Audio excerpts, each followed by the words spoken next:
credit to the Giants, who were so good in April and then since then just kind of fell apart. Now they're back in it again. I don't. I think the Mets will get in. But it is fascinating that they'll play the Marlins here the last 3 games of the season. And I know without a doubt that the Marlins are going to line up Sandy Alcantara, Yuri Perez, and top guys to try and beat the Mets. Game time decisions. Only on SportsGrid.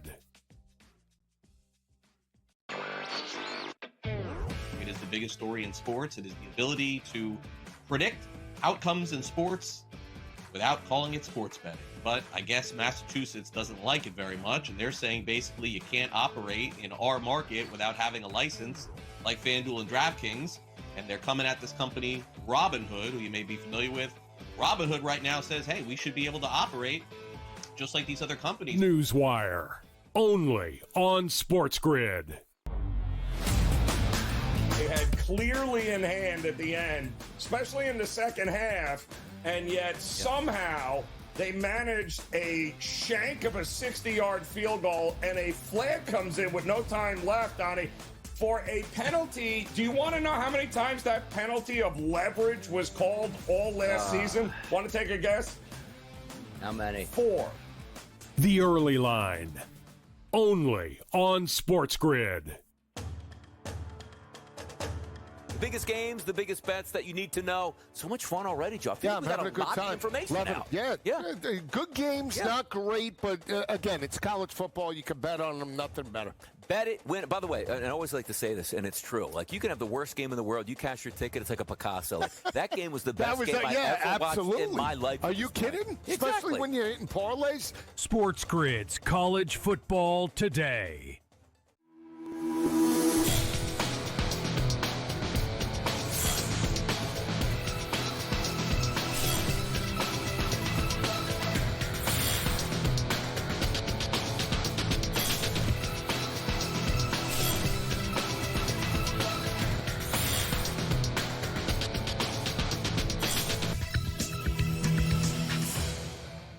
Good afternoon. Welcome to NewsWire here on SportsGrid. I'm Craig Mish. Welcome back to another Tuesday edition of our show as we break down the latest in the National Football League and another primetime game that seemed to be over before it started. We'll talk about the Dallas Cowboys staying in the playoff mix. Also the latest in college football. Where is Lane Kiffin headed, if anywhere? Bill Bender will join us courtesy of Sporting News. Also diving to the latest in Major League Baseball qualifying offers due today. Aram Layton will join us from Just Baseball, and also a whole lot more here on the show as we get ready, closing in on the holidays and Thanksgiving. And I know for a lot of you, a big part of what we do here holiday time is keep you abreast of everything going on in sports and sports wagering. So thanks so much for making us part of your day each and every day here in 2025.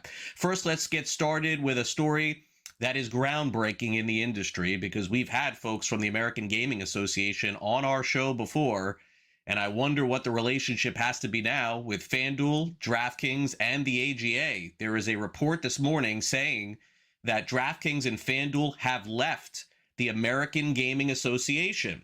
Why? Because as of right now, both sports betting companies are headed toward using the prediction market industry in order to further their business.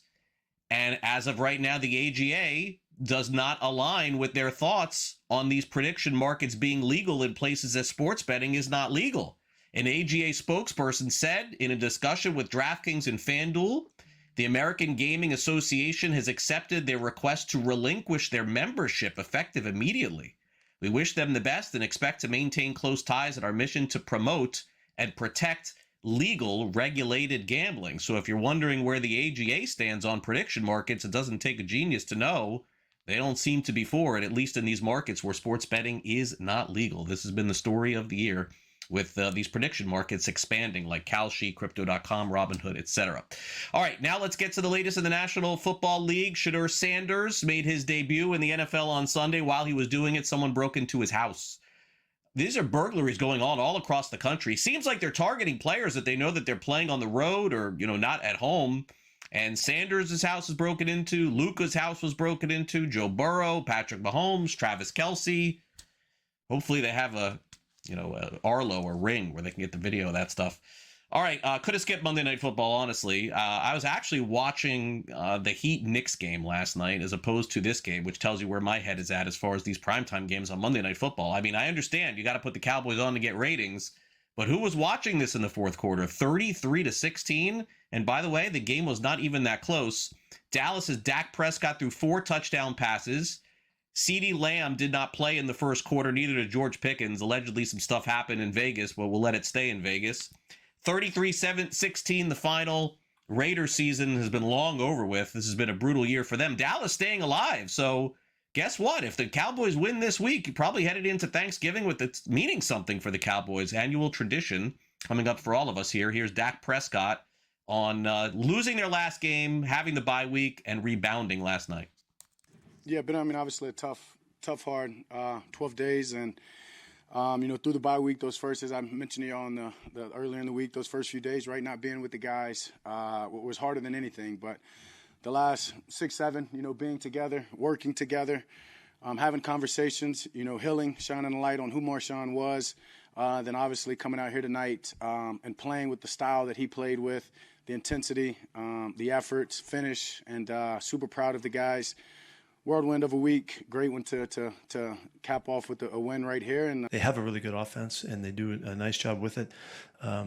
Obviously, Pickens was really a problem for us. And it wasn't just when he caught it; it was his after catch stuff that really was impressive. That he was able to run through us like that. I'm just surprised that we weren't able because we knew he was a good player. We went in to defend him. We rolled to him. We covered him. We doubled him a couple times, and he still came through. So he had a heck of a night. And I don't even know Dak's numbers, but he must have had a pretty good night himself. 25-33, so he was on it. So very difficult night for us. Sorry about it. Yeah. Raiders have not played good football. Pete Carroll, got to wonder if he'll even be back next year, honestly.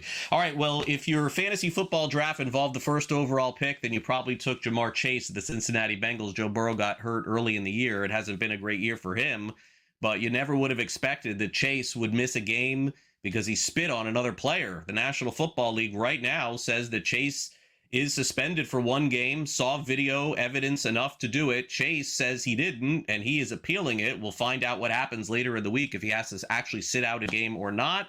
Here is Zach Taylor, the head coach of the Bengals, standing by his player. Well, first of all, I've always been impressed with how Jamar's handled himself because he is in a lot of these situations where he's got a target as a top player. He gets a lot of respect that way. And so guys try to do a lot of things to get his attention and get him off his game. And I've always thought it was unbelievable how he's handled himself in some really high-pressure, emotional decisions. Obviously, what happened is crossing the line. We can't have that, and I know he'll own up to that. But beyond that, I've always sat up here and praised Jamar because he's one of the best leaders we've got. The way he goes about everything, he plays with a ton of emotion. He plays with a ton of leadership. Our guys respond to that. And I've always appreciated how he's handled himself. Meanwhile, Abdul Carter of the Giants, their young rookie, denies a report that he slept through a team walkthrough. He said that he was getting recovery, and he just has half a sack this season. Hasn't been a great year for their rookie. Meanwhile, Mike Kafka, he is the interim coach of the Giants, looking forward to getting back Jackson Dart this week. He said that there's a good chance Dart will clear concussion protocol. Jackson, going through the whole draft process with him and understand what kind of player he is. He's an aggressive player, and that's what we love about him.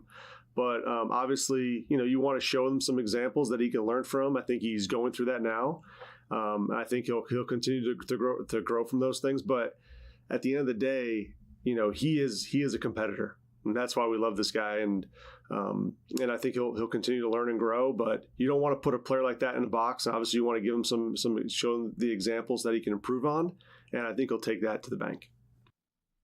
Meanwhile, the San Francisco 49ers will be looking for a new kicker as Eddie Pinheiro has a hamstring strain that he suffered this past week against the Cardinals. He's going to miss some time. There's some reports out there stating that the 49ers could bring in Justin Tucker, who, of course, played many years with the Ravens and then was suspended for the first several games of this year. Apparently, that's not going to happen. Meanwhile, that big buyout for James Franklin coming from Penn State is no more because he took a new job, and that basically means he only gets about $10 million in the buyout as opposed to $40. So we made a whole big to-do about nothing. Franklin looks like he's the next head coach for Virginia Tech. 128 wins over 15 seasons, and apparently the salary is really good. So again, in these clauses that they give the coaches, it states that if you take another job, you don't get the whole buyout. So Franklin won't. Meanwhile, Victor Wembanyama, one of the greatest players that we've seen this season put on a jersey in the NBA this season, not going to be playing for a long time this season. He has a left calf strain and is going to be sidelined for a few weeks. We'll see how far this goes into the end of the year. He's been obviously the best player in the league this year and potential MVP. All right, last night, speaking of MVPs, Nikola Jokic, 36 points, 18 rebounds, and 14 assists. But the Nuggets lose to the Chicago Bulls 130-127. Billy Donovan talking about the short turnaround for his team in picking up the win. Well, I mean, we talked about it after the game last night that, we were going to need everybody and that there were some guys that didn't get an opportunity to play. And I think sometimes, after a tough loss like that, it's double overtime. You're catching a flight and you're coming in to back-to-back. I think you try to give those guys a heads up of, what you're thinking. And, you never know how the starters, the guys that absorbed the amount of minutes they absorbed in Utah, how they'll come out and respond. I thought they, with the altitude, handled themselves pretty well. But it's a tough back-to-back when you're having to fly and come in, and then you have the altitude you're dealing with and the number of minutes and a double overtime loss. So I had just made that point to those guys after the game that everybody needed to be ready. Heat versus Knicks last night. Miami wins 115-113. Knicks missed a shot at the end of the game, had a chance to win. Cavs beat the Bucks 118-106. Giannis injured, undergoing an MRI with a groin issue. And also the 76ers outscored the Clippers by 12 in the fourth quarter, 110-108. In addition, ESPN says Aaron Rodgers fractured left wrist, uncertain for this weekend. We'll be right back.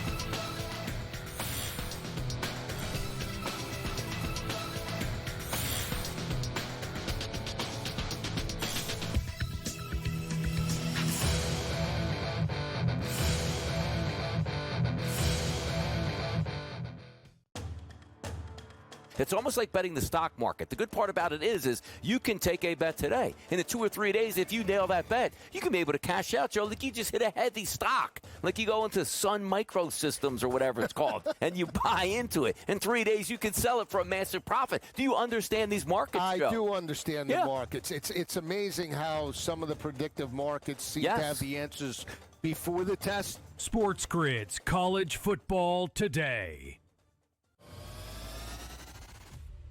I bet he couldn't get up to 40. You really, it was you that did it. I mean, this Rodriguez should have been the bell cow in the second half. Couldn't even get a touchdown. Like, if he scores, I'm good. You put this Krusky Merritt in. I'm not. It's like you bought something at the dollar store. That's this guy, Krusky Merritt. Pro Football Today, only on SportsGrid.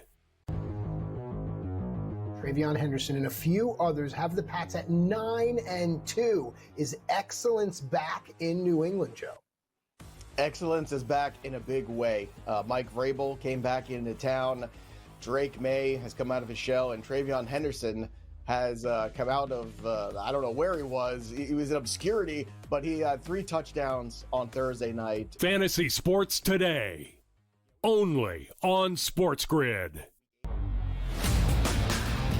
Let's take a look at a couple of narratives here and play a good game of fade or not fade. And first up, well, the idea that the Chiefs are going to put it all together and win the AFC West, well, that's absolutely gone. Absolute fade from this point on, Donnie, with the Chiefs. Their 10-year reign is over. It's done with. The Early Line, only on SportsGrid.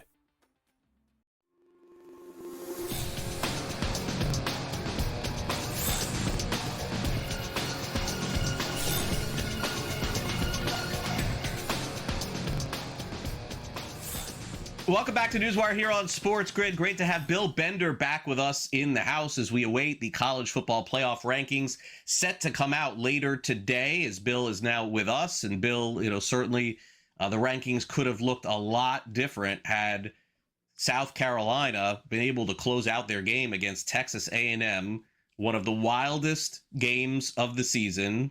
A&M dominates the entire first half. Somehow A&M comes back in this thing and wins by a final of 31-30. I was watching this game, Bill, and even with A&M and that miraculous comeback that they had, I was stunned that South Carolina just completely fell apart. They got the ball back on offense several times, even after A&M had the lead. Sellers, I saw at the end of the game taking a sack on fourth down. My gosh, I mean, you talk about a bad loss for South Carolina. Not the worst loss for them this year, the worst loss for them in years. Right. It cuts both ways for Texas A&M. What a horrible first half they had with the red zone turnovers, the missed field goal, getting down by 27 at home. But like you just said, it was the lightning speed in which they came back. I mean, Marcel Reed in the third quarter was 9 of 12 with 3 touchdown passes over 200 yards. They even ran a bad play down by the goal line, and they're able to make the plays to stop Sellers and pull out the victory. It does get Texas A&M in the playoff.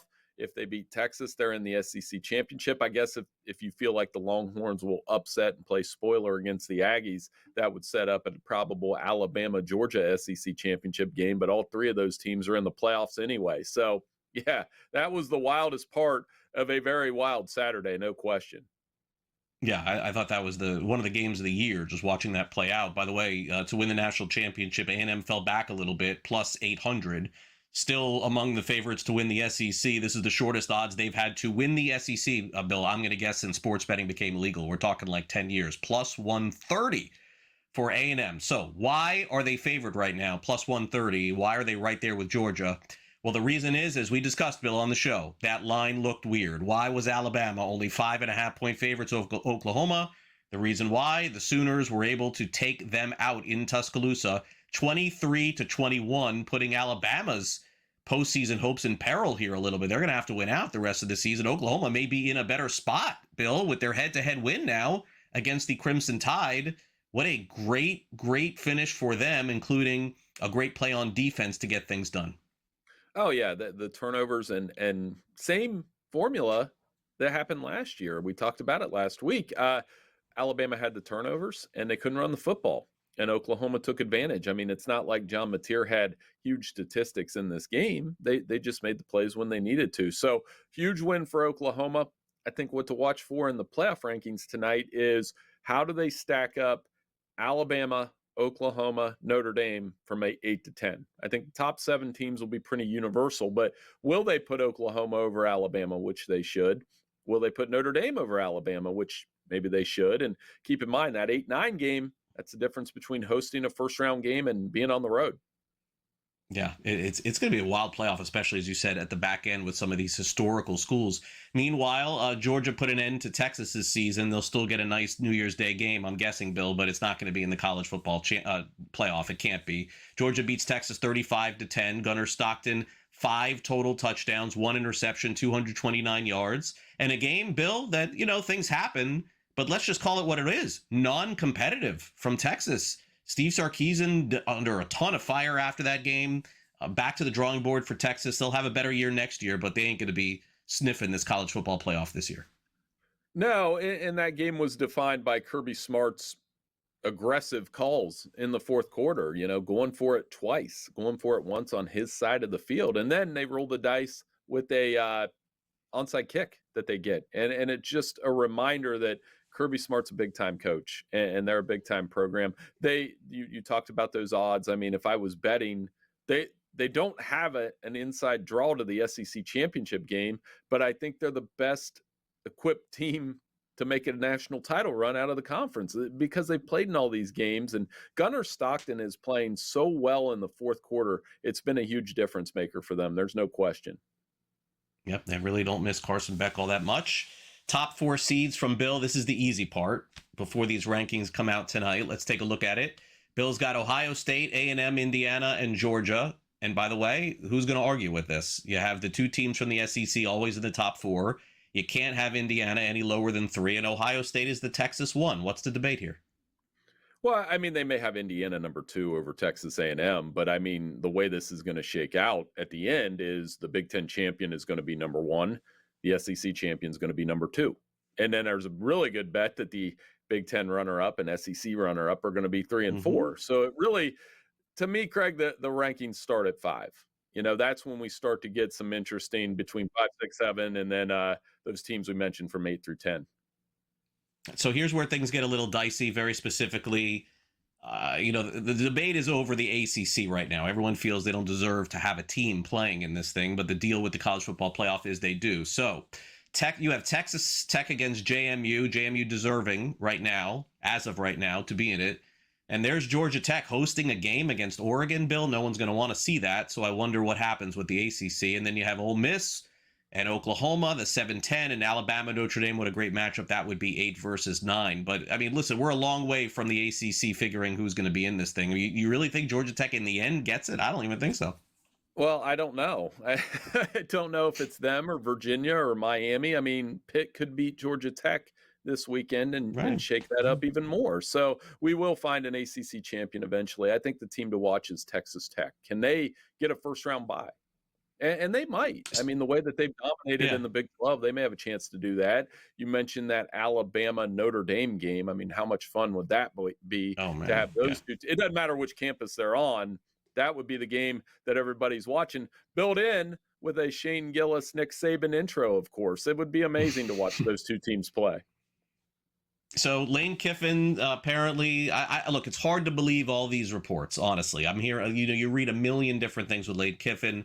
Saw a report that his family's visiting LSU. There's another report saying that the university wants an answer from Lane Kiffin as to whether or not he's staying or going. Lane Kiffin's tweeting out all kinds of Bible stuff. Well, what do you think ends here? Lane Kiffin being Lane Kiffin. He likes the attention. We both know that, and it'll be over when it's over. But, I mean, the end of the week, if he's got a deadline, it's going to be interesting. Keep an eye on it. All right, Bill. Thanks for coming on. Thank you. We'll be right back.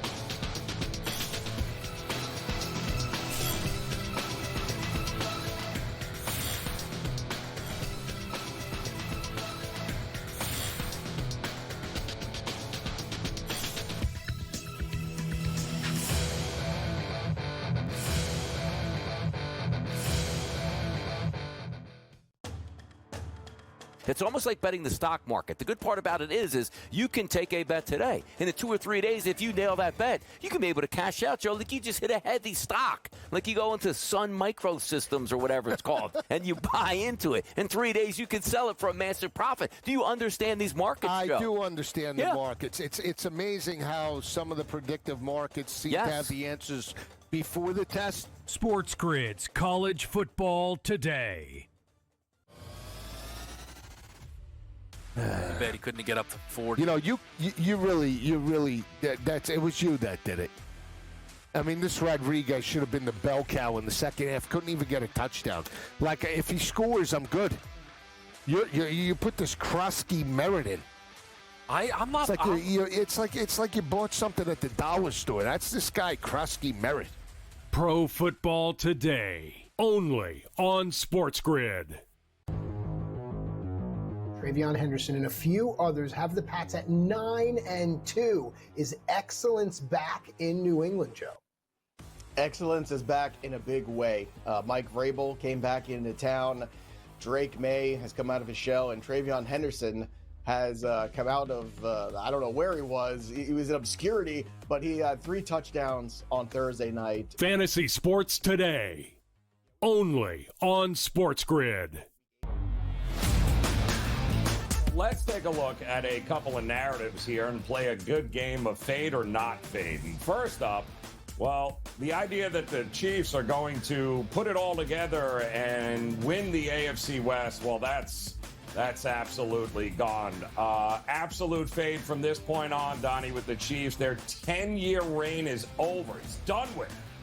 The Early Line, only on SportsGrid.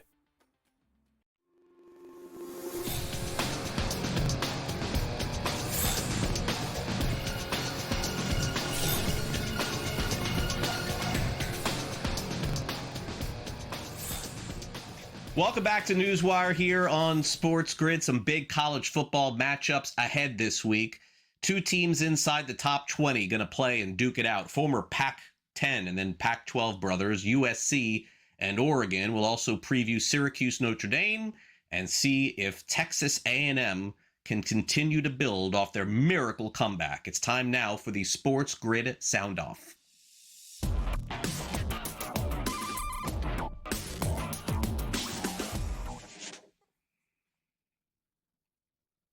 Well, this time of the year, several years ago, it would have been a big Pac-10 or Pac-12 showdown, right? USC taking on Oregon. That's the way that it used to be. This new day and age of college football has these teams in the Big Ten trying to win a national championship. And really the upstart team between these two has been USC, ranked 16th in the country. They've made some big strides since the beginning of the year. Oregon has kind of got by with, let's be honest, a little bit of smoke and mirrors, especially in that game against Iowa. Here's Dan Lanning giving us a preview as what the Ducks can expect taking on the Trojans. They're really talented and well coached. We'll present a great challenge for us. Obviously, exciting weekend for us as well with game day coming in. Our crowd always does an unbelievable job showing up there and then showing up to the stadium as well for our game. So excited to see that all come to fruition and us get to enjoy some of those moments. Yeah, I think growth, just overall as a program, certainly personnel is a big piece of that. We have good players. I think, schematically we've gotten better as coaches too of putting guys in good situations. I think it's also, we have to be aware that we played in some rain games too where it's difficult to pass the ball. I think all those things contribute, but our players certainly take pride in it, and that's a big piece of it. The challenge is always fun. The challenge is fun, and this is certainly a team that's a challenge. They play really good football. But yeah, these moments are fun. Obviously, when college game day is coming to come see you twice, there's a reason, right? And that speaks volumes about our fan base. It speaks volumes about our program and their program as well. When you get opportunities like that, that's something you want to take advantage of. Meanwhile, Syracuse takes on Notre Dame, the Fighting Irish, inside the top 10 with an angle toward the college football playoff. The Syracuse looking for a good bowl game this year, but certainly it has not been the way that they thought it would go. Is this a trap game potentially for the Irish? Marcus Freeman says, going to take it seriously. Obviously, we got a great opportunity in front of us on Saturday, as we honor our seniors before we get ready to play Syracuse. Syracuse is coming off a bye week. I think as you look at their season, they're decimated with injuries. Their record, I don't think it reflects the culture of that team. And, I've gotten to know Fran just through a couple award shows or things that we were at. And, got a lot of respect for him and how he leads, and to go 10-3 in your first year. And they started this year 3-1 before a lot of major injuries. Obviously Steve Angeli, but a lot of others. And so he's a competitive guy. I'm sure his team is molded after, and they'll be ready to play their best on Saturday. And so do we. And so looking forward to the opportunity. Meanwhile, the Aggies scheduler did a really good job. Perfect scenario after South Carolina facing off with Samford this coming week, a game which I'm sure they'll be heavily favored and probably win. But that's not the story this week for the Aggies. The story is coming off the biggest comeback in school history. Can this propel them to the national championship? Here's head coach Mike Elko on that. You can think back to a lot of our recent seasons, and you can point at games that we lost that had we won would have completely changed the script on the season, right? Whether that was, last year against Auburn or last year against Notre Dame, where we had chances in the fourth quarter and we didn't get the job done. And that ultimately was the reason why it was not as successful a season, right? I think if you look around, the thing that makes seasons successful is your ability to make those plays in those moments to win football games. And I think that's what this team is doing. There's certainly lessons that we're trying to teach about trying to stay out of those situations. But I think if you look across the country, that's not really happening anywhere. I think everybody's getting into these situations, these moments where, the teams that are going to have successful seasons are going to find ways to make plays and win games. And the teams that aren't, are going to find ways to lose them. And I just think that's kind of where we're at right now. Before we check in on some fantasy football, we check in on the NBA, where LeBron James, for the first time all season, is questionable to play for the Los Angeles Lakers. Remember, he has missed essentially the first month of the NBA season with sciatica. Let's take a quick time out here on NewsWire. And as I mentioned, when we come back next, we check in with Joe Pisapia of SportsGrid and Fantasy Pros as we get ready for the fantasy football playoffs just a couple of weeks away. We'll be right back after this.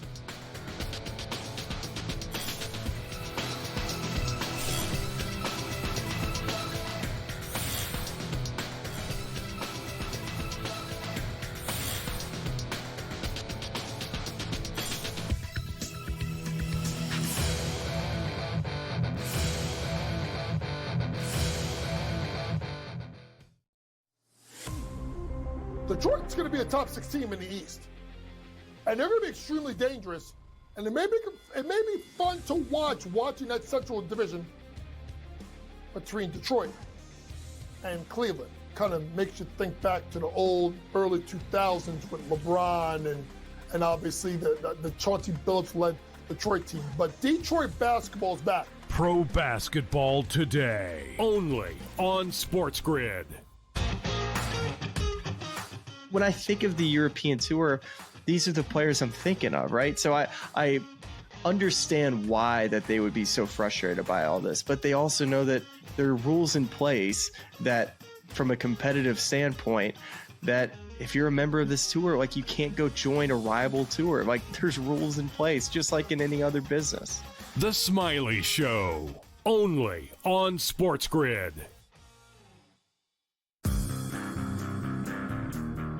The Green Bay area and the Philadelphia area, you would get on ABC normally. Yes. But they didn't have ABC, so they couldn't get it locally. Yeah, it just, you have to ask the question, like, nobody wants to hear from Bob Iger during the Monday night game when 10 million people are blacked out from watching the game, and you not ask him about when the blackout's going to end. The Craig Carden Show, only on SportsGrid. The 35 cents, though, for yes on Ohio State. Yeah. I like that, Donnie. I think there's value in that right now because we only got, 3 weeks left to go. Then we'll have conference championships. Yeah, the more they keep winning, and they will win, the more that will increase, and that's a pretty good return on an investment there with Kalshi. The Early Line, only on SportsGrid.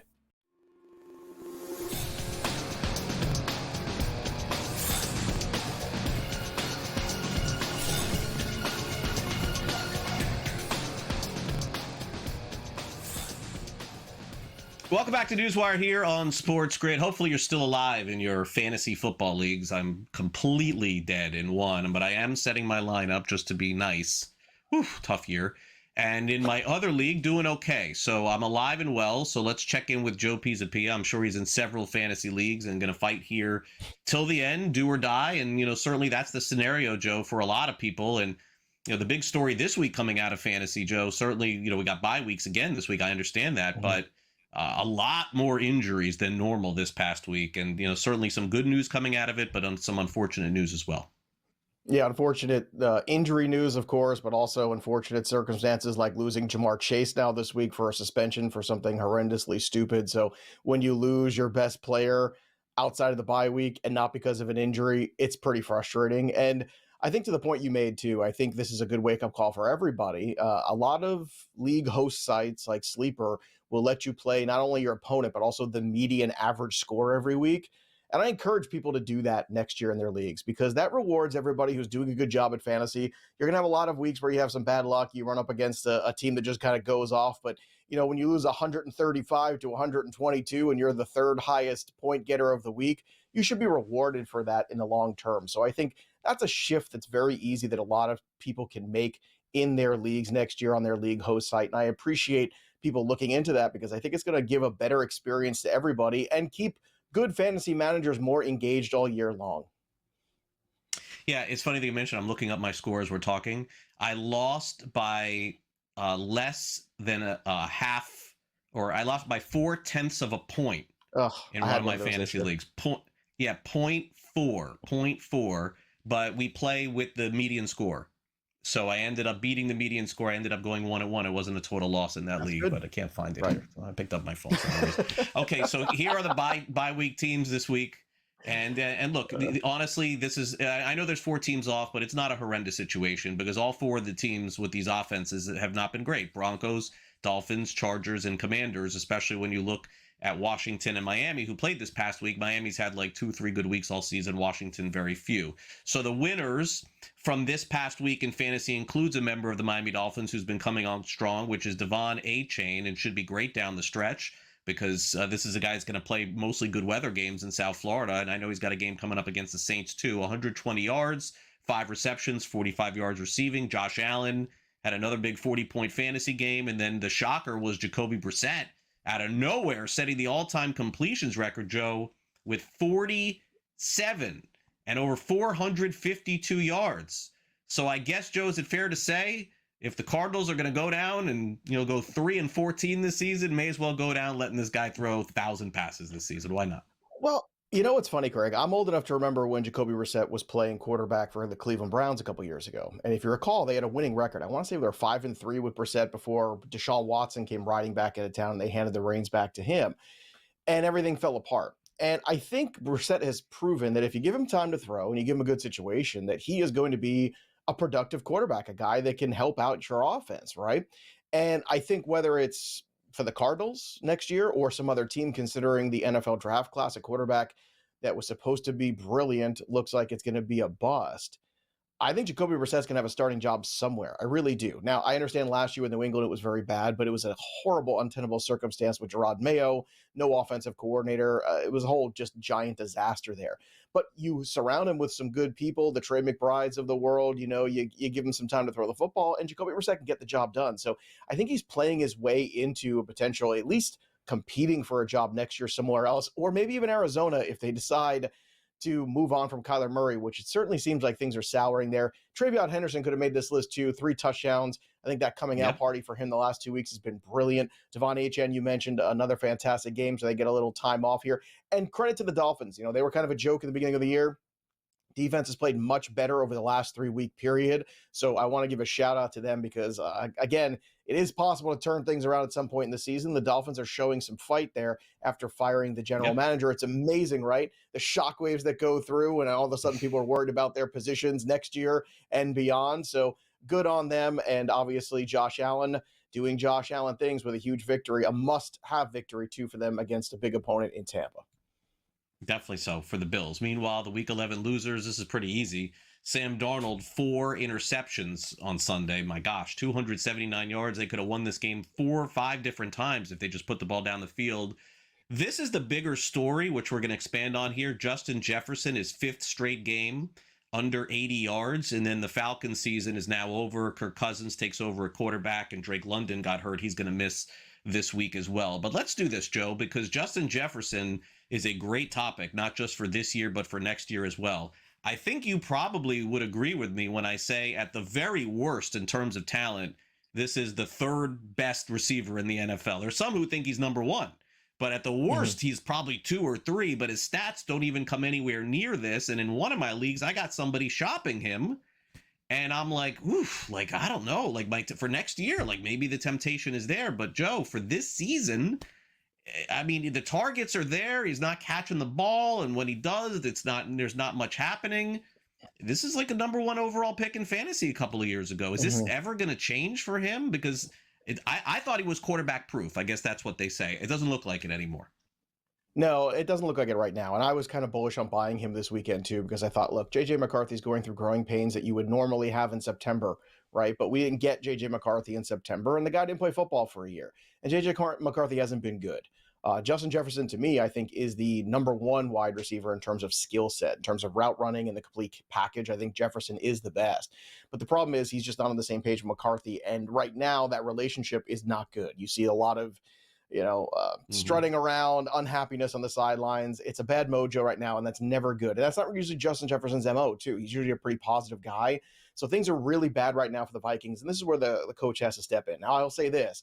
He went from being a buy low in redraft leagues to me to being a buy low in dynasty leagues because he is still Justin Jefferson. He is still all-world. He's still spectacular.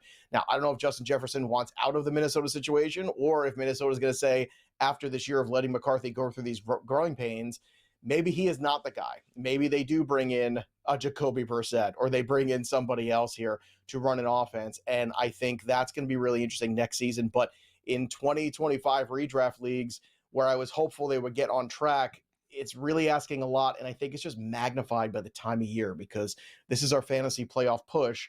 And at the same time, J.J. McCarthy is going through this learning curve. And it's just really bad timing where it just overemphasizes all the bad that's going on with Jefferson. So it's unfortunate right now. Also unfortunate the Drake London news too, because I don't know about you, Craig. We've talked about these kind of injuries. Pearsall had it. Bowers had it. Really tough situation. 6 weeks later, we see them. Falcons have nothing to play for. Drake London's stock the rest of the year is really in danger too. Yeah, I would say no chance. You're gonna. I mean, they say it's 1 week. Why? Well, come on, it's gonna be longer than that. Okay, so the waiver wire this week has a guy who just came out of nowhere to have one of the best receiving weeks of the season in Michael Wilson, because he went along with those receiving yards and receptions for Brissett. But the question is Harrison back this week or next? Wilson is the hottest pickup off the waiver wire, 39% owned right now. The other player at wide receiver, Christian Watson, had 2 touchdowns for the Packers, but I'm guessing, Joe, in every fantasy league, whoever has Josh Jacobs, you never even thought maybe to have Emmanuel Wilson as a handcuff. I'm not saying that he's going to be a 6-week answer, but Joe, Emmanuel Wilson, if he plays for the Packers this week without Jacobs, is going to get 50 yards and a touchdown. I mean, that's going to happen. So you have to pick him up if you have Jacobs. Yeah, I think a lot of this is contextual as you're putting it. So Josh Jacobs managers, if you have him, you got to be extra aggressive on Wilson in case it is longer than a week or two. If you have Marvin Harrison Jr., you want to have Wilson as insurance policy. So a lot of these guys are insurance. And then with Christian Watson, who's been good the last couple of weeks, Jaden Reed might come back this week too and start working out. So that could get things muddy again in Green Bay. I think Watson's the most appealing to me because he is that big play guy, whereas the other guys, even Gainwell, Sean Tucker, everybody here else who's around is contextual to other guys and injuries ahead of them. So it's a very tricky week. Again, if you have those players, insurance policies are good, but be careful if you don't of overspending. Joe, we'll see you Sunday on Fantasy Sports Today. Thanks again for coming on NewsWire. Thanks for having me. We'll be right back with Cody Rourke from Mile High Sports with the latest on the Broncos. Don't go away.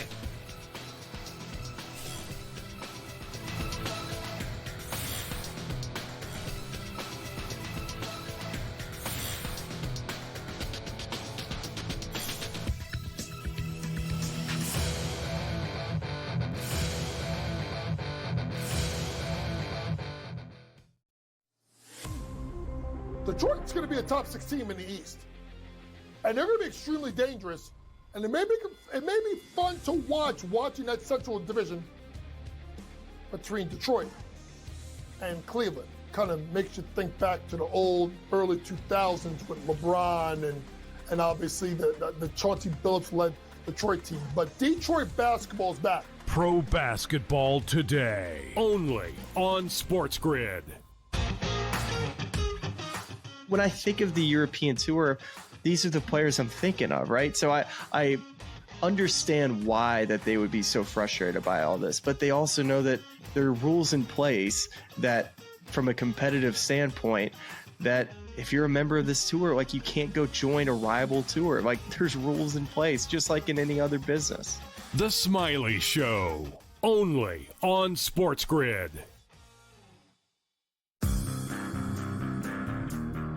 The Green Bay area and the Philadelphia area, you would get on ABC normally. Yes. But they didn't have ABC, so they couldn't get it locally. Yeah, it just, you have to ask the question, nobody wants to hear from Bob Iger during the Monday night game when 10 million people are blacked out from watching the game and you not ask him about when the blackout's going to end. The Craig Carton Show, only on SportsGrid.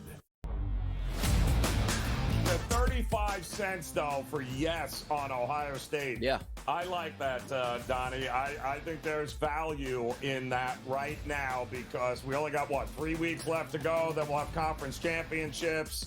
Yeah, the more they keep winning, and they will win, the more that will increase, and that's a pretty good return on an investment there with Kalshi.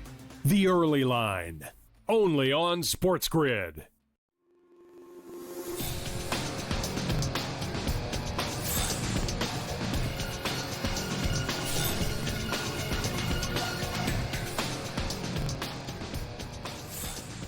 Welcome back to NewsWire here on SportsGrid. ESPN is reporting that Aaron Rodgers will miss practice today for the Pittsburgh Steelers. He has a fracture in his left wrist.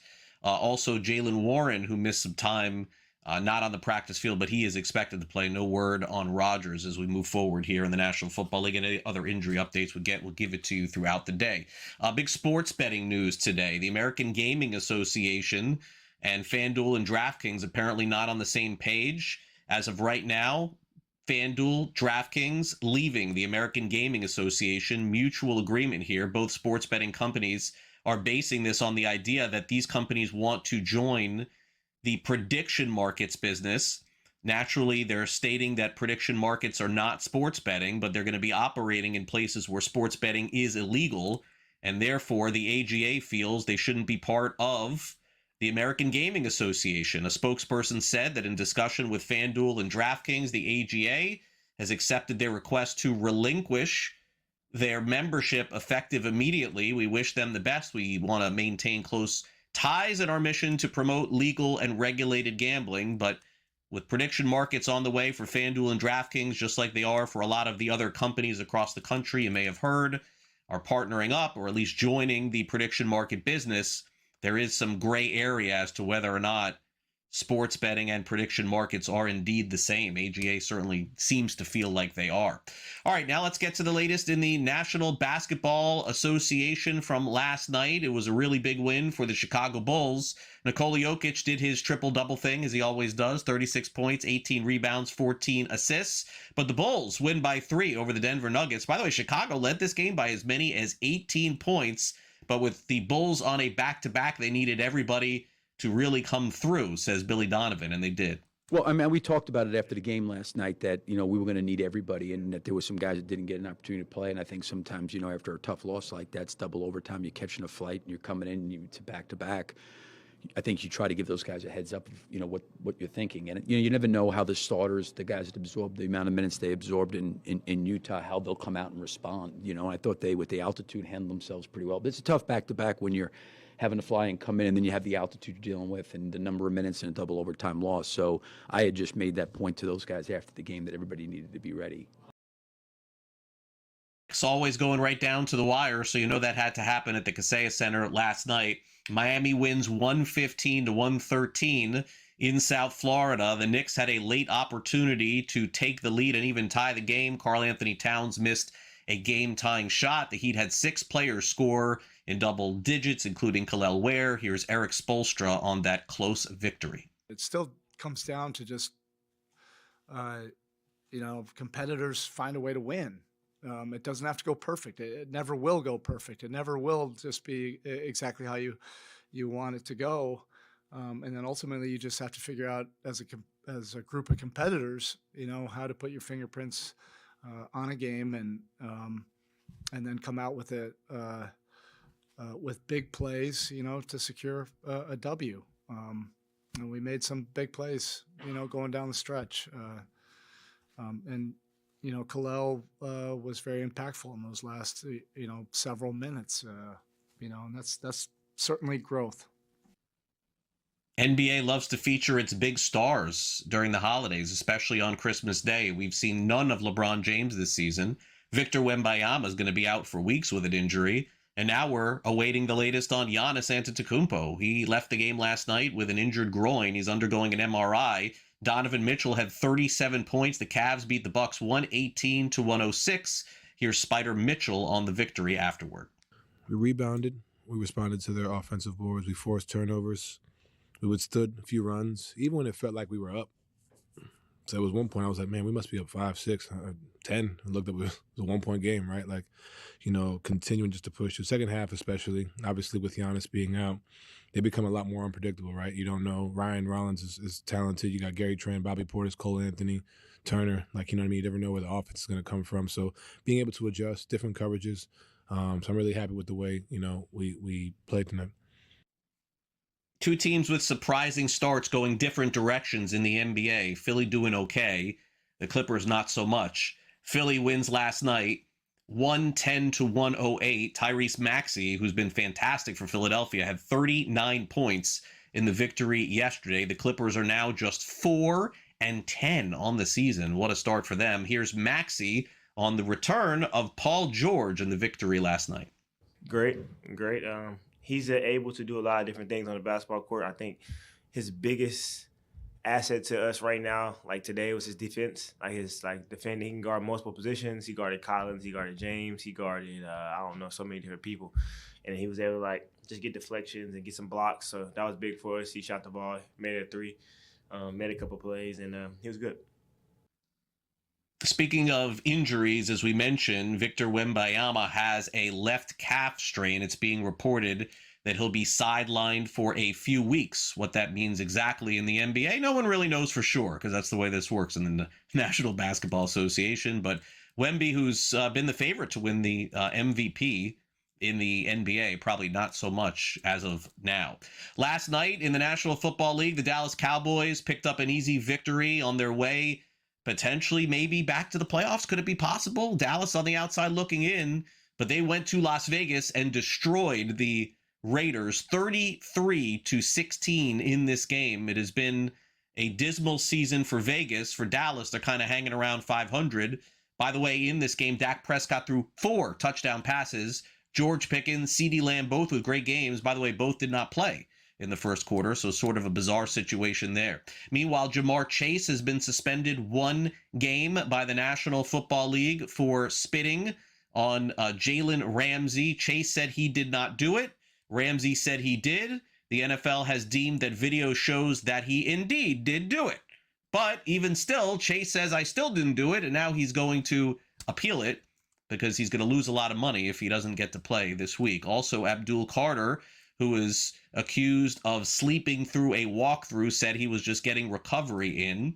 Jackson Dart should play this week for the Giants, and the 49ers are searching for a new kicker. There's a possibility that Eddie Pinheiro may have to go on injured reserve. We'll take a quick time out here on NewsWire. When we return next, it's the very latest from Front Office Sports, as we dive into the hot topic of Disney and YouTube TV coming into their new agreement. We'll be right back.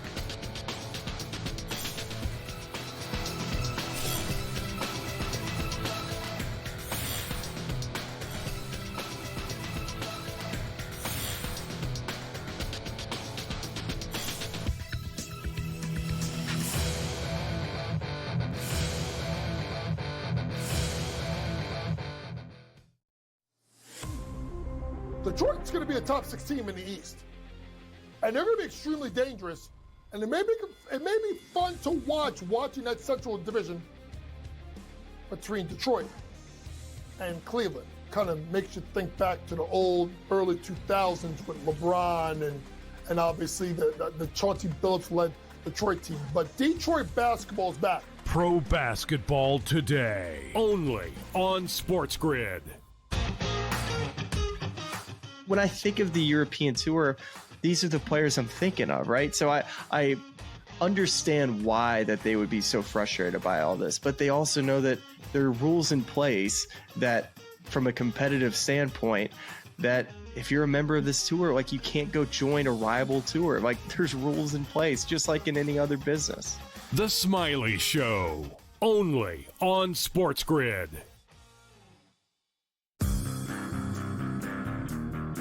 The Green Bay area and the Philadelphia area, you would get it on ABC normally. Yes. But they didn't have ABC, so they couldn't get it locally. Yeah, it just, you have to ask the question, like, nobody wants to hear from Bob Iger during the Monday night game when 10 million people are blacked out from watching the game, and you not ask him about when the blackout's going to end. The Craig Carton Show, only on SportsGrid.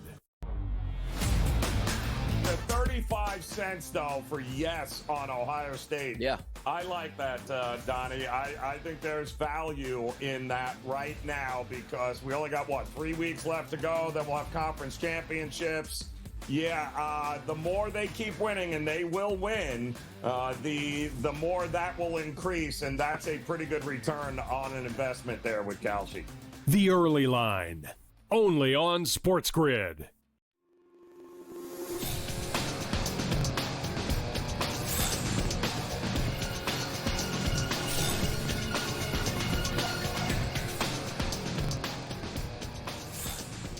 Welcome back to NewsWire here on SportsGrid. For those of you who have YouTube TV, it was like Hanukkah or Christmas or holidays early this past week. You got to watch all of your football on Saturday and then Monday Night Football last night because YouTube TV came to an agreement finally with the Disney company as they had this 2-week standoff over a carriage dispute. So let's dive into the latest. How did this come to pass and how did it get resolved?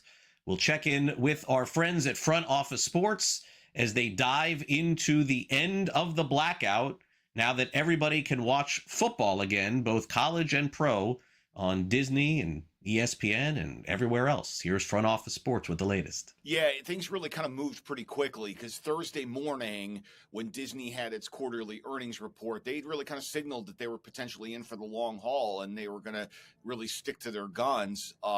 We don't know the full terms of the deal. It did seem like they did get pretty much, parsing words, their desired economic terms. But once that sort of notion got out there that this thing could really go on for a while, there was a huge groan from the consumer marketplace that this was the last thing they wanted to hear. And I think, having another weekend, big sports weekend of consumer blowback, I think sort of forced some energy in the direction of finally getting this done. It also seems like one of the keys to this deal is ESPN Unlimited being ingested into YouTube TV, I think by the end of 2026. What do we know about that? Because that's really sort of the key premium tier here for ESPN. Yeah, it's a huge part of this deal. There are some similar components in some of other deals that ESPN has, but having that sort of all the full bells and whistles of the direct-to-consumer product embedded within YouTube TV, it's a huge value add for their subscribers. So who, at the end of the day, do you think blinked first here? I mean, there was a lot of talk that maybe Google had won this carriage fight. Do you think Disney sort of blinked here? I would say again, we don't know the full terms of the deal, but based on what we sort of parsed through, I would say the deal in and of itself looks to be kind of a draw where everybody kind of gets a little something and walks away a little unhappy at the same time, like a lot of these fights.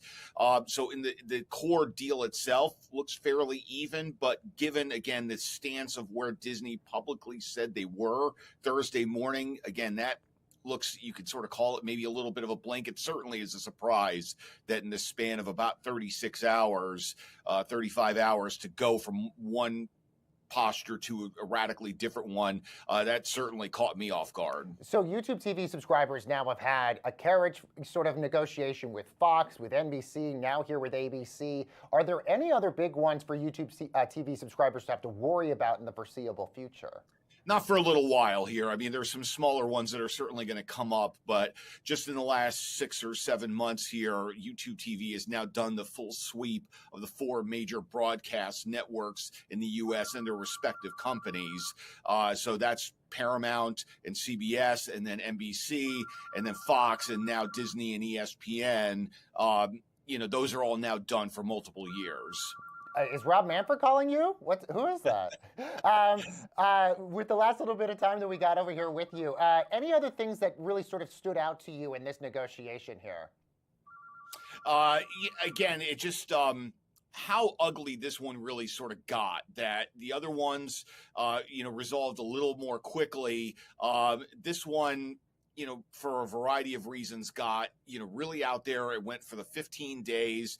Mm-hmm. And in our world in sports, it just because we have sort of a over-indexing to a certain degree among YouTube TV subscribers, among hardcore sports fans, this one also seemed to resonate a little bit more deeply in our world. So for a variety of reasons, this one just, really kind of bubbled up in a different way. And I think there will be some scars going forward. And what I'm also going to be interested to see is how they sort of come out on the other side, because it, a couple of years ago had a bruising one between Disney and Spectrum, and now they talk openly and publicly about all the new ground they're breaking together. And so, it's one thing to get the deal done, but sort of then to get to this other level like Disney has with Spectrum, it's going to be very interesting to see if we get to any sort of posture like that with YouTube. I'm glad you mentioned all of this because, look, Eric, you've covered these fights when they're with cable networks like Charter or Spectrum. Do we think we've learned anything differently about the negotiations with tech companies like Google? And does this sort of like portend anything down the road about how these negotiations could go in the future? Yeah, it's certainly worth noting that the scale and the economic resources and the pressure points for Google, just given the nature of their company and their size, are very different than some of these other legacy carriers. And so, yeah, it's, perhaps a bit of a wake-up call for programmers of all types that you have to sort of go into this with a different strategy and a different mindset.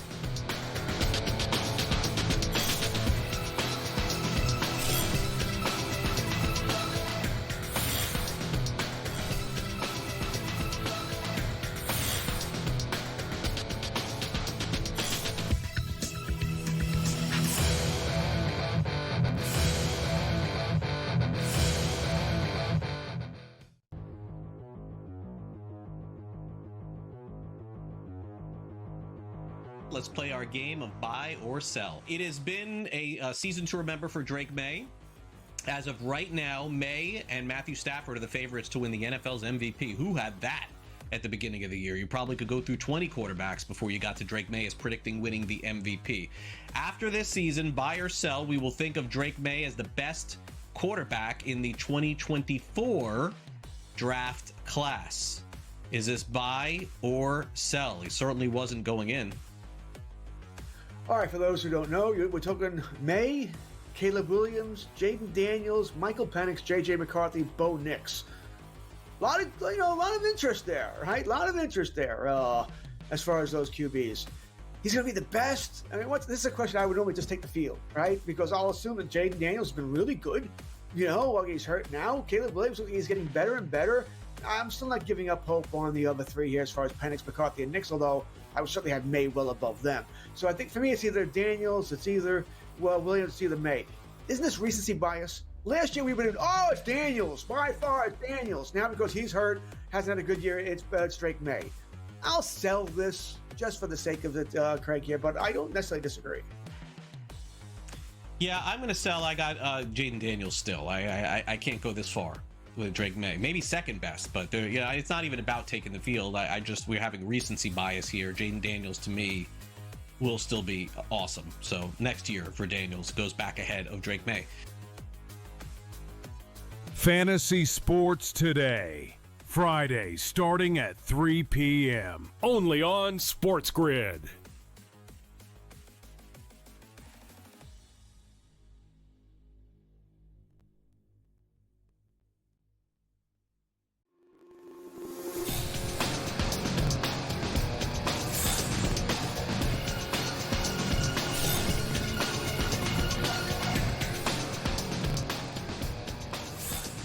All right, welcome back to NewsWire here on SportsGrid. Guess what's coming up? Just baseball with the hot stove season underway. Actually had a significant signing in November, which we don't see that often. We'll dive into that and a whole lot more. Ram Layton's with us from justbaseball.com.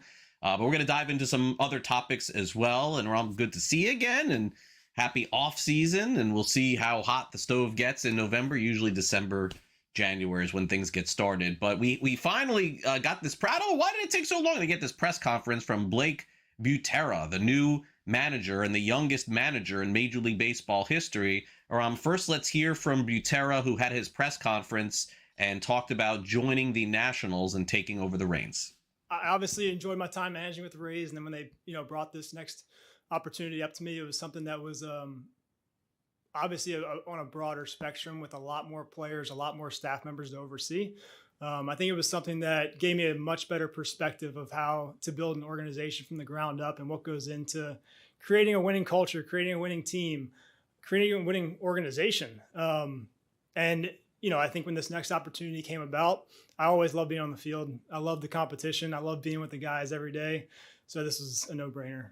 Yeah, I think I mentioned earlier, just the culture is the biggest thing, right? I think when you create an environment where players feel challenged at all times, but also supported, is something that's really important and something that Tampa Bay does a great job of. They're always going to be upfront with their players in terms of what their deficiencies might be.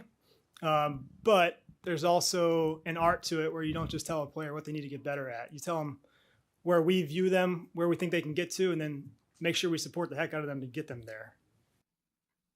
And Rob, it shouldn't be a surprise that more staff members from the Rays are being poached because naturally, when you've won as much as they have over the last decade or two, you're going to want to replicate that. We've seen that go on all across Major League Baseball. But Butera is young, Aram. Like this is beyond anything that we've seen before. What do you make of this hiring here? And honestly, if they can do a good job in free agency and some player acquisition, they should be okay because they got a ton of nice young talent, nice little core. And that's why I like this approach. I think, we see the coaching carousel so often. And I think with a younger team is bringing in a manager who's been around the block. Is that really going to be what, connects with some of these young players? And I don't know. And I think we kind of saw that kind of wasn't the case with some of the issues that they had at times with some of their younger players staying focused. But I also think it's similar to the trend we saw and have seen in the NFL, where it's like those forward-thinking, younger, offensive-minded coaches that become very popular. I think there's a similar aspect to it in baseball here, where you have guys that have been in the trenches and on the player development side, understand what is required to get up to the big leagues and kind of make that adjustment. And I think this is the right guy to potentially be able to usher guys up there to do that, because at the end of the day, they need to convert a lot more of their young talent coming through the minor leagues if they're going to head anywhere where they need to go and where they want to be. And I think the player development focus and a younger manager who's going to align with a very young core probably makes a lot of sense. Yeah, and you look at the core, as you said, it's very young. They haven't been able to build around them. That's been the issue. But they have C.J. Abrams, James Wood, who, of course, has been fantastic, was in the All-Star game, Dylan Cruz, Luis Garcia, Mackenzie Gore got off to a great start last year, DJ Hurds. Let's also not forget the Nationals had the #1 overall pick in the draft. They took Eli Willett, so eventually he will come along too, so they're in good shape there.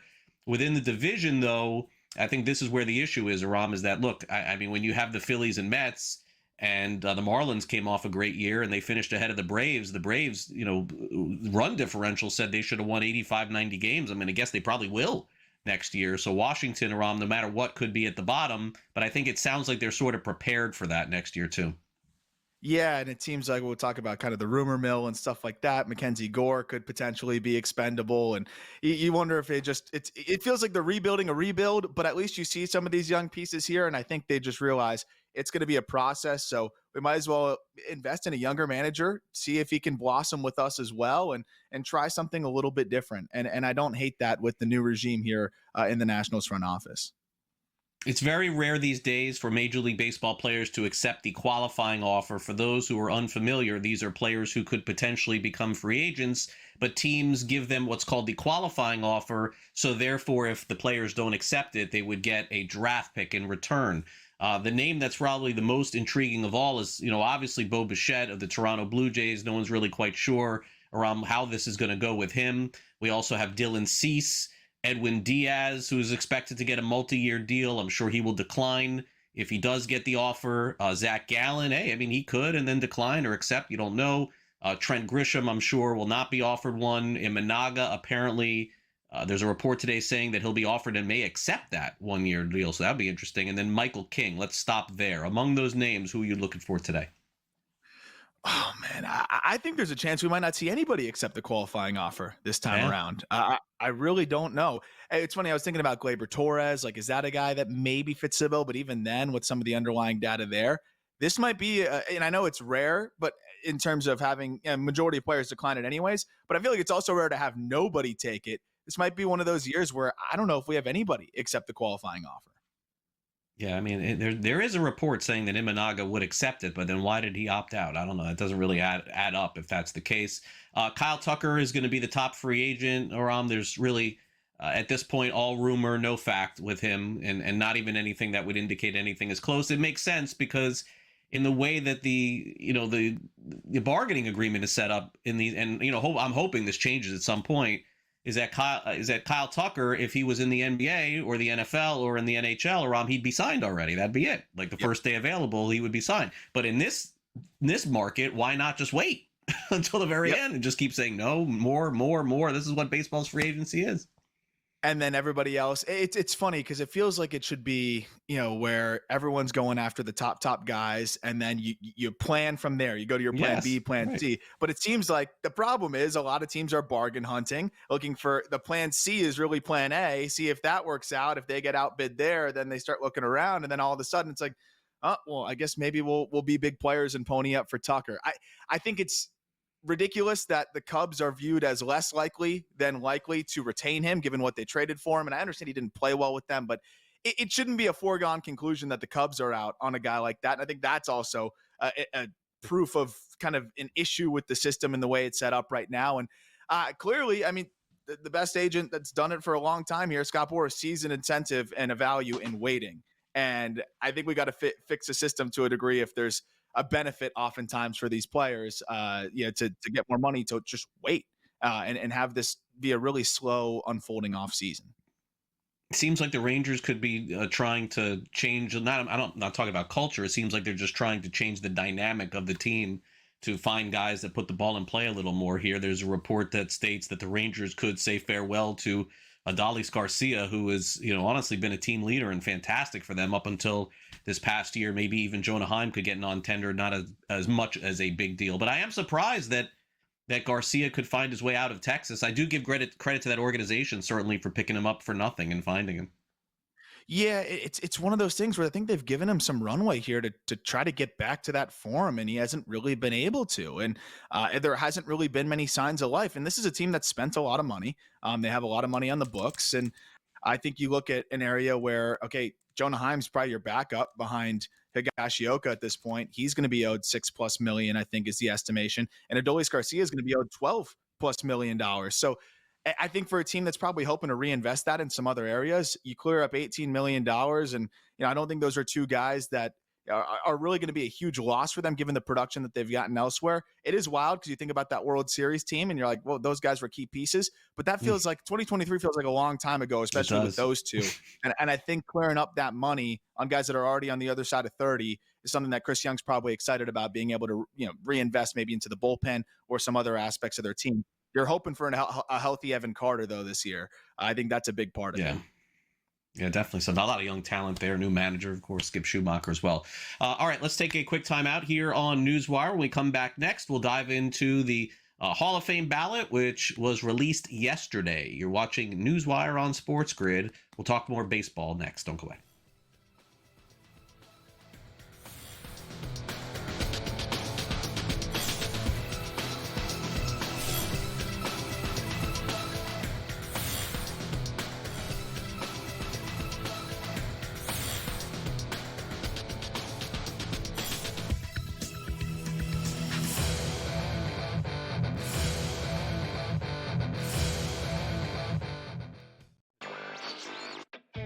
Another sport like the NBA, which is dealing with its own, scandals, so to speak, and its own headlines with the FBI and what else comes, because this is the same FBI team that also brought the NBA scandals to light. So I'd have to imagine they're working on some other stuff as well right now, and the timing is definitely not a coincidence, but definitely some very significant news in the gambling world that now you're not going to be able to bet more than $200 on a specific pitch market. NewsWire, only on SportsGrid. The 35 cents, though, for yes on Ohio State. Yeah. I like that, Donnie. I think there's value in that right now because we only got, 3 weeks left to go. Then we'll have conference championships. Yeah, the more they keep winning, and they will win, the more that will increase, and that's a pretty good return on an investment there with Kalshi. The Early Line, only on SportsGrid. Where are the wins coming from? And yes, I agree. Are they good enough to win those games? Yeah, of course they are, right? But the reality of this team is not very good this year in one-score games. They're not. That was their bread and butter a year ago. Like every win last year, one-score game, the Chiefs found a way to win it. The Craig Carton Show, only on SportsGrid. It's almost like betting the stock market. The good part about it is you can take a bet today. In 2 or 3 days, if you nail that bet, you can be able to cash out, Joe. Like you just hit a heavy stock. Like you go into Sun Microsystems or whatever it's called, and you buy into it. In 3 days, you can sell it for a massive profit. Do you understand these markets, Joe? I do understand the markets. It's amazing how some of the predictive markets seem to have the answers before the test. SportsGrid's College Football Today.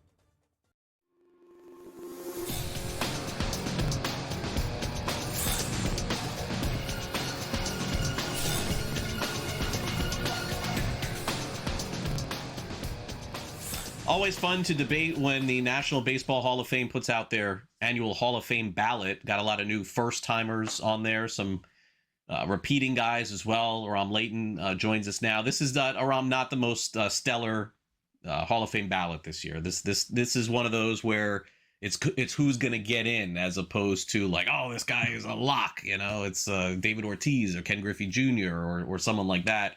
Ichiro. We don't have that this year. So let's take a look at some first-time members on the ballot here. And, when you look at it, there's a funny Twitter handle of the Hall of Very Good. It does seem like there's a lot of the Hall of Very Good with Braun and Chu Encarnacion, Cole Hamels. I can't even, all these names, none of them are getting in. I don't even know why I'm even going down this road. So those are the names right there, some of them. And then Kendrick, Markakis, Daniel Murphy, Pence, Porcello, Kemp. No Hall of Famers are getting in from any of that. So let's go to some possibilities here. I think the one that's going to get in, I can give you my opinion, sure, but I do think Andrew Jones is going to get voted in the Hall of Fame this year, so he will be one. I was going to ask you that about would be Jones. Yeah, I think he will. So that'll be the one. And I do think, Dale Murphy will get in through the committee. So they'll have two Braves going in. They'll make it a whole Braves thing. They're not stupid. They know how to do these things. Let's focus on Carlos Beltran, who had 2,700 career hits, over 400 home runs. He's on the ballot here again. And had he not had the cheating stuff with Houston, he'd be in already. I mean, I don't think there's any question about that. He's got the numbers to do it. But I think that's why he was held back, at least initially. And I do feel like he'll get in the Hall of Fame. But what do you think? Is this a time for him?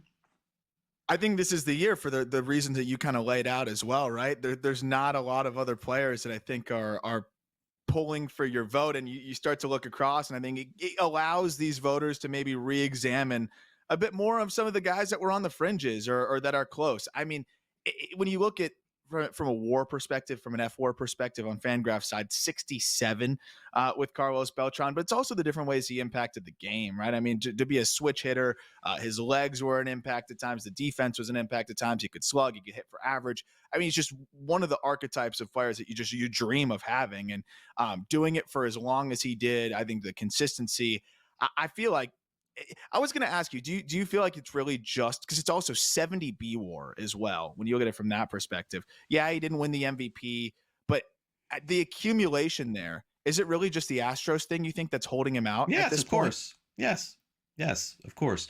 So yes, that's part of it. But the other part of it is that what is the lasting memory of that incident? It's not of him cheating and getting caught. It's I think, if I'm not mistaken, it's him being named the Mets manager and then not being the Mets manager, right? Like that's the last thing that happened to Carlos Beltran. So I think when people are trying to live in the moment, they say to themselves, yeah, I mean, Beltran was a great player, and it had, and by the way, Ram, had it just happened at that and that's it, and he retired and he like Brian McCanned it, like, okay, like we just never hear about it again, and now we start evaluating. But the dude was named the manager of the Mets, and then had to resign like quick after that. Yeah. And I think that's part of the equation. Do I think he's still a Hall of Famer? Do I think Altuve is? Do I think maybe Bregman or Correa will be? Yes, all of those guys. I'm fine with it. AJ Hinch, I mean, he's one of the best managers in baseball. He got another job. And look what he did for Detroit. Like, I mean, come on, it's ridiculous already. But I do think that's what's holding him back. Andrew Jones, though, to me is easy. Andrew Jones is easy. And again, Aram, like, I'm not saying there's conspiracy theories involved in this stuff, but what would Cooperstown next June look like with Andrew Jones and Dale Murphy both being inducted into the Hall of Fame? Like I'm telling you, man, like they know how to do this stuff. They know how to bring in a crowd. Yep. And if you're going to do it, I think the anticipation of both those guys, right? We're Braves fans. I'm sure at certain points had wondered, especially with Dale, obviously, with the way that he would be, getting elected in. But even with Jones, are these guys ever going to get into the Hall of Fame? So potentially having them both get in together, I think, would be a really unique opportunity there, obviously, for the Hall of Fame. But I think also when you have the years where nobody of I think clear cut, nobody that's clear cut gets added to the ballot, it makes it even easier to justify, pushing maybe a couple of these guys across the finish line. But also I think it forces people. And I think Andrew Jones is the type of candidate where you can look at his career every year and maybe just have a little bit of a different perspective each time, depending on what your criteria is. I know so many voters have flip-flopped, and I think that's the frustrating part with Jones. Like if the voters that voted for him in the past just stuck with him, I think he would have been in by now because he has gained other voters. But it's like, okay, now we don't value the front side as much. We're going to weigh the back end of his career being what it was more. I think at this point, you just got to look at what he did in his peak. And it's the same story with Dale Murphy. His peak is as good as any that we remember in the last several decades. Like you look at that peak, you look at the body of work ultimately still, which is enough. And you say that guy's a Hall of Famer. And I think it'll be special for the Braves fans there. Cole Hamels, wins these days we can't really, dive into as much. It's just the game changed right around the time Hamels was pitching in the 2000s with 163 wins. I mean, those strikeouts, but that piles up, in the World Series championship, and he was a great postseason pitcher too. I don't think it's going to happen for him this time, but you hear the debates with Andy Pettitte versus Cole Hamels, and I would contend that Hamels probably was a better pitcher than Andy Pettitte over the course of his career. It's funny because my initial reaction was, Hamels is Hall of Very good, right? And I still kind of lean towards that, but he's a guy that deserves to be on the ballot, no doubt, and I think could slowly see that vote total climb. Because when you think about the case that's been made for Pettitte, and then you compare the two, I think there's a lot of things that you can see with Cole Hamels where he may actually have him edged out there. You get the World Series MVP as well to add into that, to maybe compensate for not having the Cy Young. And I think it makes for an interesting, conversation, even as the no-hitter as well. So I know it's always nice to see that Cy Young award, but you got, several, I think, top 8 finishes, a top 5 finish, and overall just a really consistent career from a left-handed pitcher, especially where the strikeouts are up there, all time for a left-handed pitcher. There's not that many guys that struck out more from the left side. No. What's coming up on the show here, Rom? 10 minutes. We released our top 100 prospect update. We're really excited about that. So breaking down everything there, talking a little bit about the Josh Naylor signing, but a lot about all the top prospects in the game and how that all kind of shook out on our end of season update. All right. Thanks again for coming on. Appreciate it. Have a good week. Thank you. We will wrap it up next with some last licks, some more Lane Kiffin stories for you. Don't go away.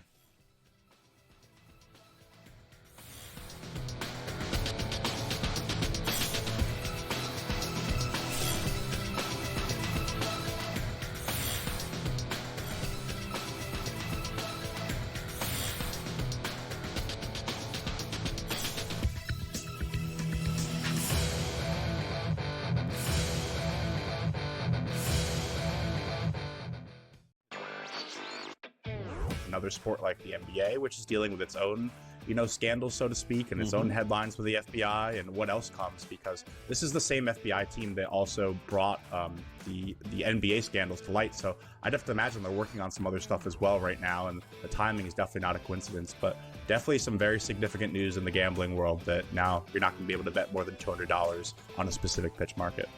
NewsWire, only on SportsGrid. The 35 cents, though, for yes on Ohio State. Yeah. I like that, Donnie. I think there's value in that right now because we only got, 3 weeks left to go. Then we'll have conference championships. Yeah, the more they keep winning, and they will win, the more that will increase, and that's a pretty good return on an investment there with Kalshi. The Early Line, only on SportsGrid. Where are the wins coming from? And yes, I agree. Are they good enough to win those games? Yeah, of course they are, right? But the reality of this team is not very good this year in one-score games. They're not. That was their bread and butter a year ago. Like every win last year, one-score game, the Chiefs found a way to win it. The Craig Carton Show, only on SportsGrid. It's almost like betting the stock market. The good part about it is you can take a bet today. In 2 or 3 days, if you nail that bet, you can be able to cash out, Joe. Like you just hit a heavy stock. Like you go into Sun Microsystems or whatever it's called, and you buy into it. In 3 days, you can sell it for a massive profit. Do you understand these markets, Joe? I do understand the markets. It's amazing how some of the predictive markets seem to have the answers before the test. SportsGrid's College Football Today.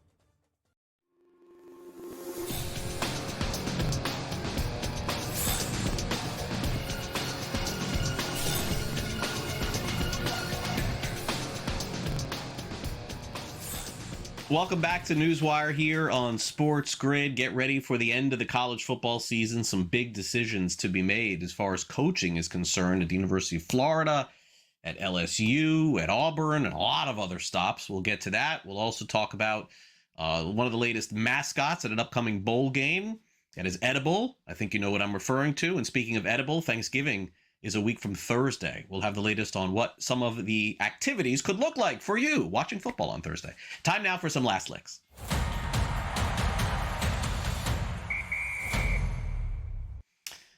All right, let's get started with Lane Kiffin, the head coach at Mississippi, who sent out a social media tweet today, basically, saying it had a big decision to make or something like that. All right, it's the worst kept secret of all time that Lane Kiffin is the most coveted coach in college football right now. He's taken a Mississippi program that was not on the map and has not only made them relevant, but made them into a really good team. But Kiffin could be searching for greener pastures, so to speak. He's got some options. It would appear some teams are interested in him, and that would include potentially LSU or maybe even the University of Florida. We don't know. But Kiffin has not given any indication, and there was a report yesterday that Kiffin has to make a decision and has to make a decision over the next few days. There's another report that says that his family was taking a tour at LSU. You know how these things get out. I don't even know if they're real or not, but it does seem like it'd be a really easy decision for just Kiffin to say what he's going to do. But we know that he loves this. This is what happened when he left Florida Atlantic. Remember, he was the coach at FAU, ended up going to Mississippi. We'll see if Mississippi is his last stop in college football, or if maybe even he heads back to the NFL. Remember, he was the head coach of the Raiders at one point too. So very highly coveted coach. I'm going to guess by the end of the week, we're going to know where he's going. We'll have it for you here on NewsWire. Okay, Pop-Tarts is the most popular bowl around right now. Okay, this is going on 2 years of, it's the only bowl that you could really name. Now, I know there's a million bowls this season. We get it. You don't even have to win 6 games anymore. You can win 5, still be eligible for a bowl game. But we know this bowl game because we know that the mascots were Pop-Tarts and players have been eating them on the field for the last couple of years. So this year, it even gets better. Instead of just having the one Pop-Tart that the players eat at the end of the game, the winners, we're getting 6. That is right, folks. 6 edible mascots at this year's Pop-Tarts Bowl. In fact, 3 will be on Team Sprinkles and 3 will be on Team Swirls. And fans will get to vote on which mascot team to sacrifice to eat at the end of the game while the game is being broadcast. I got to tell you, from a marketing perspective, you may be laughing and saying, why are you even covering this here on the show? It is working. They've done a really good job with this. The Pop-Tarts Bowl set to come your way. Yes, next month of December. It is bowl season. We are almost there. Finally, we're almost at Thanksgiving as well. In fact, NewsWire will not be on the air next Thursday. You're going to have to check out all of our other programming surrounding all the NFL games. So I'll have the day off. So you will be looking for me eating turkey. I always take Thanksgiving off, not working here. Here is the rundown for the performers on Thanksgiving. We have Post Malone, Little John, and Jack White. I'm guessing Jack White is Detroit. I'm going to guess Post Malone is in Dallas. And maybe, I don't know, and then maybe Little John in Baltimore. Anyway, there are 3 games next Thursday in the National Football League, and we're getting 3 performances, not just one. Usually Dallas brings in one. I think it was, if I'm not mistaken, wasn't it Dolly Parton last year? Am I right about that? Anyway, 1 p.m. Eastern, Packers versus Lions. 4:30 p.m. Eastern, Chiefs versus Cowboys. And then, unfortunately, we got to watch the Bengals on Thanksgiving night, 8:20 p.m. Eastern, Cincinnati at Baltimore. They will have in-game live coverage for every Thanksgiving. We will have they will. I work here. We will have in-game live coverage for every Thanksgiving game, including those that we just mentioned, and that is coming up next Thursday. As I mentioned, it's my annual holiday. I don't work. By the way, for those of you who have followed me, my time here at SportsGrid, you know that I am part of our Christmas Day programming. I bet this is 5-6 years already. I'll be back on the air with you guys doing Christmas Day football this year as well. Thanks again to our guests today, Bill Bender from Sporting News, Joe Pisapia from Fantasy Pros, Fantasy Black Book, and of course here of SportsGrid, and Rom Layden from Just Baseball, which is coming your way immediately after we are done with the show. And if you want to learn more about all of our programming and some of our great shows, just download the SportsGrid app. It's available for iOS and Android. You can stream us 24 hours a day, 7 days a week. Just scan that QR code that's on your screen. SportsGrid app, we stream free, folks. No cost, no carriage disputes. It is available, so check it out right now. Great to have Luke back in the house. Thanks to Luke. And thanks to Frank, I'm Craig Mish. See you back here tomorrow for our next edition of NewsWire. Just Baseball is next.